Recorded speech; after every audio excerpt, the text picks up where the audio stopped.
sintonia, troca de experiências e um bate-papo descontraído sobre o Espiritismo na sua manhã. Deusa Nogueira explica a mediunidade no nosso dia a dia. Começa agora, na sua Rádio Rio de Janeiro, o programa Conversando sobre Mediunidade. Olá, amigos ouvintes da Rádio Rio de Janeiro. Deusa Nogueira conversando sobre mediunidade. E vamos continuar o estudo dessa obra preciosíssima, que é o livro Seara dos Médiuns, do benfeitor espiritual Emmanuel, através da mediunidade de Francisco Cândido Xavier. E como nós sempre explicamos, esse livro, ele vem trazendo para nós, assim, explicações, né?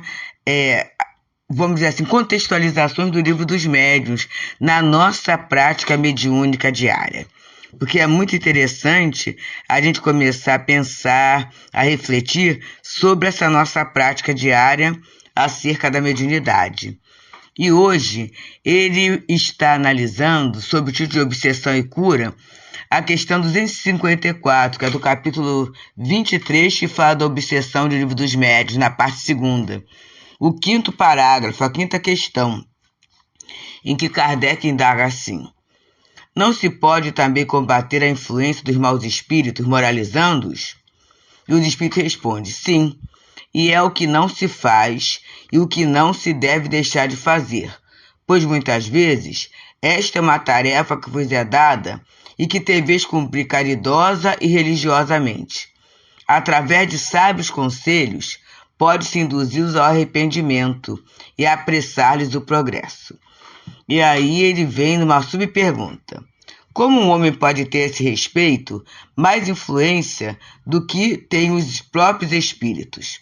E aí os espíritos respondem: os espíritos perversos aproximam-se antes dos homens que eles procuram atormentar, do que dos espíritos dos quais se afastam o mais possível. Nessa aproximação com os humanos, quando encontram quem os moralize, a princípio não os escutam, riem-se deles. Depois, se sabe prendê-los, acabam por se deixar tocar. Os espíritos elevados só podem lhes falar em nome de Deus, e isto os apavora. O homem, certamente, não tem mais poder do que os espíritos superiores, mas sua linguagem identifica-se melhor com a natureza daqueles, e ao ver o ascendente que o homem pode exercer sobre os espíritos inferiores, ele compreende melhor a solidariedade que existe entre o céu e a terra. Além disso, o ascendente que o homem pode exercer sobre os espíritos é proporcional à sua superioridade moral. Ele não domina os espíritos superiores, nem mesmo os que, sem ser superiores, são bons e benevolentes, mas pode dominar os espíritos que lhes são inferiores em moralidade. E aí, meus irmãos, a gente está cada vez vendo mais que a grande chave da vida é o amor. É esse o amor que é a fala de João, quando ele fala assim: Deus é amor. Jesus fala, não é? Repete a expressão que já está lá na lei antiga: amar a Deus sobre todas as coisas e ao próximo como a si mesmo. E ele traz uma outra questão: amai-vos uns aos outros como eu vos amei. E traz uma outra: os meus discípulos serão reconhecidos por muitos se amarem. Então a gente está vendo aqui no amor essa chave da vida. E amor é relacionamento. Não existe amor sem relacionamento. Interessante que ontem o programa é gravado, né? Vindo da casa que era da minha mãe, né? Nós, os irmãos, nos reunimos no Dia das Mães, né? E vínhamos escutando o Teresa d'Ávila no pequeno estudo do Evangelho. E logo depois sempre entra alguma coisa, né? Entrou abaixo uma pessoa de um grupo, da psicologia. E ela falando sobre a questão das feridas da alma. E o tema do estudo é: por que perdoar é tão difícil? E aí ela falou das feridas da alma e eu achei uma expressão muito boa, que ela fala assim: o que cura a ferida da alma não é o tempo, não, é o perdão. E ela vem explicando por quê. Porque assim, à medida que eu fico guardando as ofensas, as mágoas, as discordâncias, os aborrecimentos, eu paraliso naquele tempo. E aquele tempo é que vai definir as minhas ações. Então eu estou parada ali naquele tempo. Ah, o fulano me fez isso, né? E aí eu começo a trabalhar. Olha como é que é lógico isso, meus amigos. Sem eu ter a consciência do que essa é a visão dele. Essa é a forma dele. Essa forma não precisa ser a minha. Olha que, gente, e foi libertador, porque eu estava vivendo interiormente 2 momentos assim difíceis em relação a esse aspecto. Difícil para minha alma, né? Uma foi uma situação de um ódio que eu não descobri, eu não sabia que estava engravado. E eu descobri, né? E uma outra questão também. E aí eu fui raciocinando, pensando, assim, mas é mesmo, né? Isso aí não é meu, isso aí foi a forma da pessoa interpretar. Eu não tenho o poder de mudar a forma da pessoa interpretar, mas eu tenho o poder de não ficar com isso na minha alma. E aí hoje, lendo a lição, que eu todo dia leio uma lição dessa série Fonte Viva, esses amigos que falam sobre o Evangelho. E aí hoje pegando o livro, né, do Segue-me, que é de Emmanuel, é muito interessante que a primeira lição que eu li foi assim, ó, é sobre a questão do amor puro, da bênção de sol. E ele fala assim, ó, é uma carta de Paulo aos Hebreus, capítulo 12, versículo 15. Nem haja alguma raiz de amargura, que brotando vos perturbe, e por meio dela muitos sejam contaminados. Então, essa questão da nossa mágoa, essa questão das nossas dificuldades, né? Das dificuldades que a gente vai tendo em relação à compreensão do outro, em relação à compreensão de nós mesmos, às vezes vai criando uma raiz da amargura. E aí a gente acaba contaminando com essa nossa amargura quem se aproxima. E isso é uma forma, muitas vezes, de eu fortalecer no outro a pior parte. Então o espírito chega, e o espírito está com raiva, está se sentindo injustiçado, está com a carência, com a dor, com a ferida que ele traz, não é? Ele traz a ferida. Se ele se aproxima de mim, e aí essa aproximação, ela tem a ver com algum ponto de contato, com alguma sintonia. Mas se ele recebe o reforço para essa situação íntima, vai ficar difícil, não vai, meus amigos? Vai ficar difícil. Ele vai sair dali pior, ele vai sair dali mais amargurado. E é interessante, meus irmãos, que a gente gosta muito da concordância. Então, se eu estou reclamando de alguém, de alguma coisa, eu vou querer adeptos àquele meu modo de pensar, àquele meu modo de ser. Eu vou querer angariar adeptos, né? Isso quando eu estou encarnado e também quando eu estou desencarnado. Eu também procuro essa questão dos adeptos. E aí o que é que o espírito vai fazer? Ah, então é assim mesmo. É assim mesmo que se vive. Eu tenho que ficar com muita raiva mesmo, porque afinal de contas fulano estava errado. Mas se eu consigo dar uma mudança nisso, aquela entidade, aquele espírito que estava perto de mim, em função disso, primeiro ele vai ficar por conta, né? Não vai gostar muito, mas está pensando diferente, por quê? Mas à medida, e a nossa fé raciocinada, que eu vou raciocinando, vou refletindo, vou vendo que não é bom para mim ficar amargurada, que a consequência de espalhar amargura não vai ser bom em meu meio, porque a lei de Deus é de amor, é de alegria, é de caridade. À medida que eu vou vibrando nessa faixa, eu vou mudando também. E aí, aqui no livro ele fala que é mais fácil esse espírito ser doutrinado por um encarnado do que por um desencarnado. Sabe por quê? A gente encarnado está mais próximo. A gente não é tão diferente deles, até porque a gente tem esses sentimentos.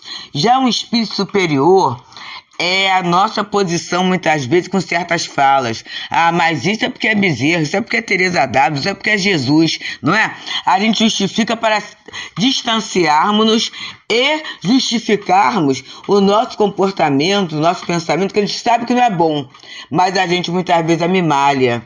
Então, meus amigos, é muito bom a gente pensar sobre isso e é interessante. Quando nós falamos, nós não estamos falando como quem ensina, não. A gente está falando como quem precisa aprender e está usando esse conteúdo. Então, Emmanuel, na página intitulada Obsessão em Cura, que foi psicografada na reunião pública de 30 de setembro de 1960, ele diz assim: alguém, certa feita, indagou de grande filósofo como classificaria o sábio e o ignorante. E o filósofo respondeu, afirmando que considerava um e outro como sendo o médico e o doente. No entanto, acrescentamos nós, entre o médico e o doente existe o remédio. Se o enfermo guarda a receita no bolso e foge à instrução indicada, não adianta o esforço do clínico ou do cirurgião que despendem estudo e tempo para servi-lo. Que a obsessão é a moléstia da alma, não há a negar. A criatura desvalida de conhecimento superior rende-se inerme à influência aviltante, como a planta sem defesa se deixa invadir pela praga destruidora. E surgem os dolorosos enigmas orgânicos que muitas vezes culminam com a morte. E a gente sabe que o processo obsessivo é algo tão grave, né, gente? Tão presente que muitas vezes a criatura vem a desencarnar mesmo. Vem a desencarnar em função da influência de quê, meus amigos? Da influência de uma inimizade. Olha que coisa séria. A gente tem que ter muito cuidado com aquilo que estamos granjeando. O quanto a gente estuda muito, meus amigos. O quanto a gente estuda, a gente entende, né? A gente fala, mas o pensamento nosso é criador. Como o pensamento gera doenças. E quando eu falo que a gente não está falando como quem ensina, mas como quem compartilha, como quem troca experiências, imaginem os irmãos. Em função dessa incompreensão, dessa situação, né, em que a gente esteve, e a gente fala assim, a gente não está como vítima, não, porque eu dei uma resposta. Olha só, automaticamente, no meu olho direito, um vasinho rompeu. E eu estou aqui gravando com a dor do olho. O olho está doendo. Está doendo muito porque imagina a questão do sangue salgado, né? Como é que dói isso nos olhos? Olha só, meus amigos. Então a gente vai falando para a gente ir assumindo o protagonismo das coisas. Eu não posso falar se eu estou assim por causa de. Eu não estou assim por causa de ninguém. Eu estou assim porque eu não entendi o meu processo. Eu não entendi que a questão é do outro, né? Eu não entendi que a forma de trabalhar a criança ferida é o perdão. Eu sei disso, né? Aprendi. Mas eu estou aplicando esse perdão no dia a dia da minha vida? E aí, se eu não estou aplicando esse processo incondicional, automaticamente vem uma consequência orgânica. E olha o cuidado para a gente não entrar num processo obsessivo desgastante. Olha a beleza que o conhecimento faz. Porque ontem, após o trabalho muito bonito que foi feito pela Maiara, né? No Pequeno Estudo do Evangelho, lá no canal do Teresa d'Ávila, né? Do Centro Espírita Fraternal Teresa d'Ávila, imediatamente entrou esse clima que foi da instrução. Talvez até, meus amigos, vou falar com toda sinceridade, se fosse uma dessas páginas, desses livros que a gente normalmente ouve, né? E eu entrar na Rádio Rio de Janeiro. Mas aí, esse entrou e eu fui ouvindo, porque é tão difícil perdoar. E fui ouvindo. E ali ela vem com uma linguagem diferente da que eu estou acostumada, trazendo uma questão técnica, porque ela é da área da psicologia, né? Então ela trouxe uma questão técnica, me chamou a atenção, um vídeo de uns 25 minutos por aí.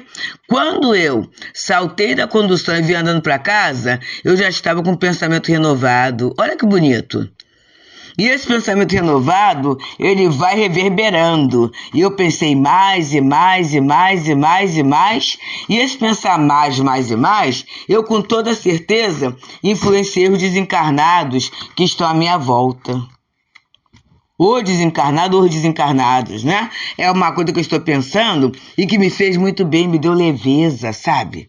Me deu leveza, me deu tranquilidade. E a gente vai passando. E confirmou com a lição de Emmanuel do dia de hoje, quando ele nos fala da raiz de amargura. Porque a raiz da amargura contamina o ambiente, a gente tem que ter muito cuidado, meus amigos. Ah, mas eu não posso ficar triste? Posso. A tristeza, sim. Mas já viram que a amargura é a tristeza no grau máximo, né? O amargo é um sabor difícil, muito difícil. Os irmãos que cozinham sabem, né? Muitas vezes eu tenho que colocar um toque de acidez na comida, né? Um toquezinho de acidez, né? Isso é uma coisa que contrabalança ou com o doce, ou vai fazer com que o salgado, né, tenha uma evidência maior, né, para não usar tanto sal, é uma coisa, a acidez. Agora, a amargura, o amargor, quer dizer que o prato não deu certo. Alguma coisa saiu do ponto, por isso o prato está amargo, né? Exatamente, o prato está amargo. Então, quando a gente tem a amargura, é que alguma coisa saiu do ponto na alma da gente. E quando as coisas saem do ponto, automaticamente eu vou sofrer. Então, vamos lá, né? Quando Emmanuel coloca esses enigmas orgânicos que culminam com a morte, a gente pode chegar ao ponto até desencarnar em função disso. E aí Emmanuel continua dizendo: dispomos, contudo, na doutrina espírita, à luz dos ensinamentos do Cristo, de verdadeira ciência curativa da alma, com recursos próprios à solução de cada processo morboso da mente, removendo o obsessor do obsidiado, como o agente químico ou a intervenção operatória, suprime a enfermidade no enfermo, desde que os interessados se submetam aos impositivos do tratamento. E aqui está a questão mais séria.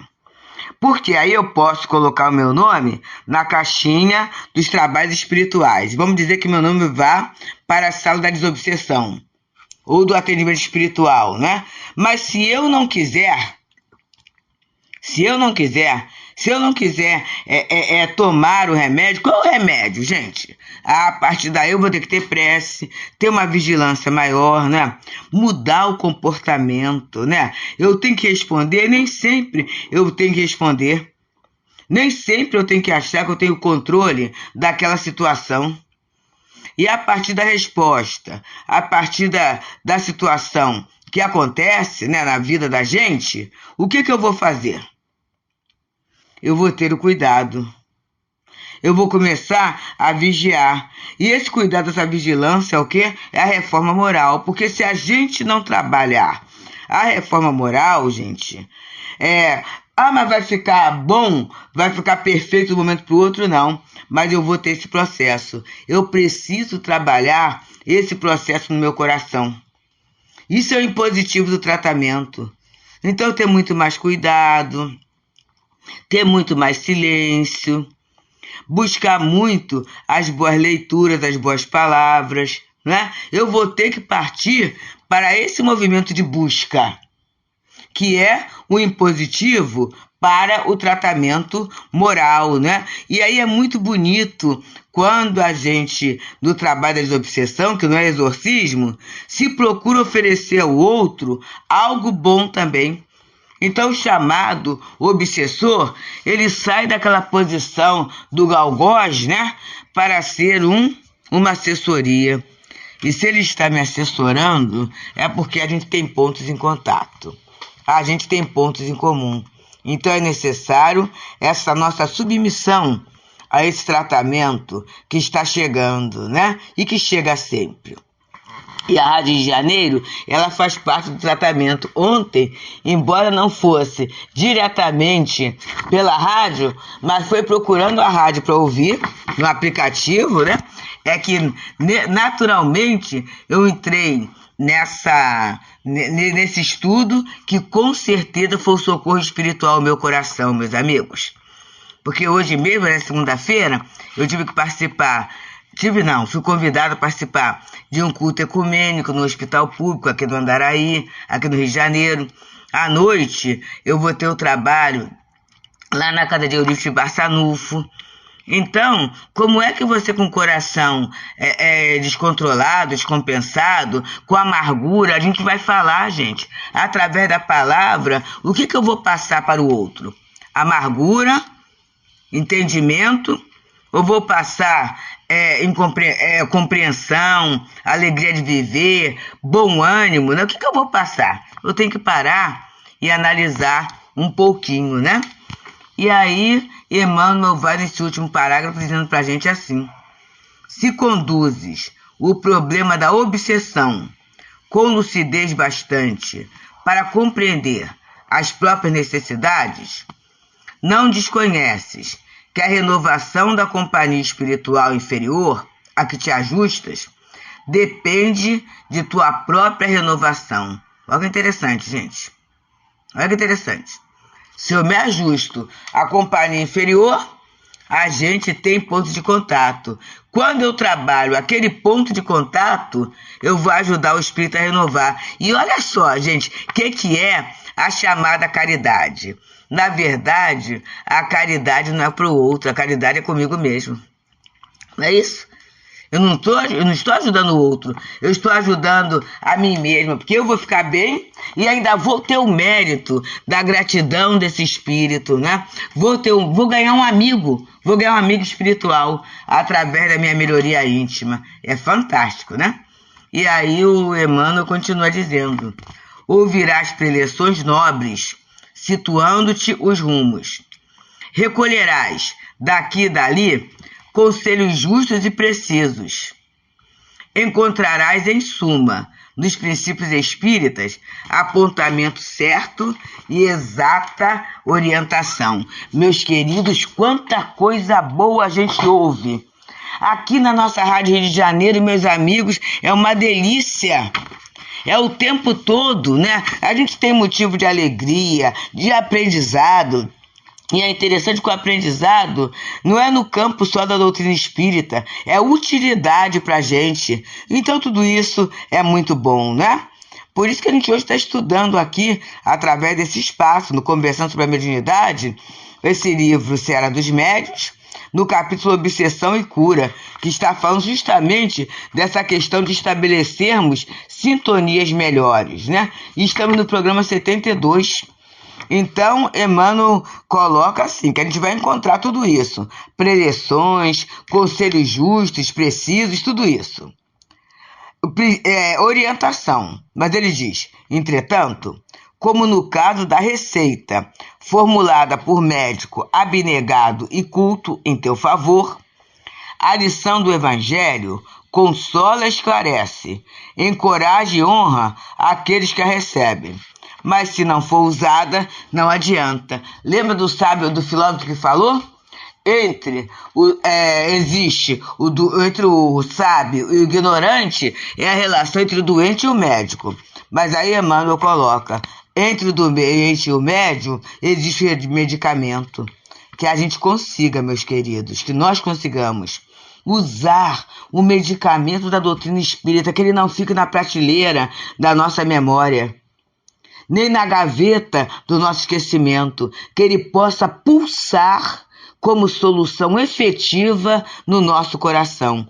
E com toda certeza, a gente vai se estar autoajudando, sim, mas ajudando também aqueles que nos cercam com as raízes, sem raiz de amargura, né? Mas com a fronde, a árvore generosa da alegria de viver, do bom ânimo, do entendimento, da paz.